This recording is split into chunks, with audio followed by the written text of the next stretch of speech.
गुजरांवाला चलेंगे और वकास महमूद से बात करेंगे। वकास, बताइएगा, जो बचत बाजार गुजरांवाला में लगाए जाते हैं, क्या वो आवाम को कुछ रिलीफ फराहम करते हैं?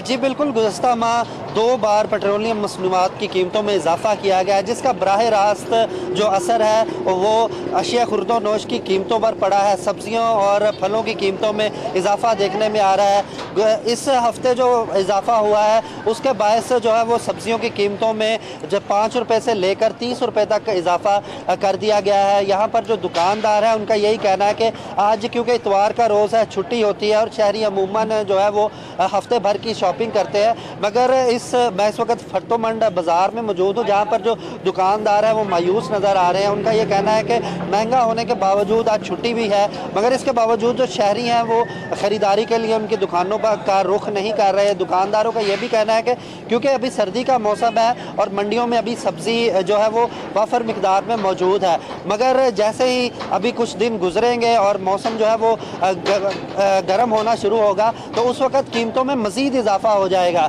यहाँ पर जो शहरी हैं उनका यही कहना है कि हुकूमत जो है इस हवाले से संजीदा इक़दामात करे, बार बार पेट्रोलियम मसनूआत की कीमतों में इजाफा ना किया जाए, क्योंकि जैसे ही पेट्रोलियम मसनूआत की कीमतों में इजाफा होता है तो मंडियों में सब्जियों और फलों की कीमतों में इजाफा हो गया है। अगर सस्ते बचत बाज़ारों की बात की जाए तो बचत बाज़ार सिर्फ नाम के ही बाज़ार रह गए हैं। यहाँ पर जो सब्जियों की कीमतें हैं वो आम मार्केट से कुछ ठीक है। आवाम का मुतालिबा है कि हुकूमत को चाहिए कि वो कीमतों में कमी लाने के लिए इक़दामात करे। आपका बहुत शुक्रिया, शिराज भट्टी और वकास महमूद।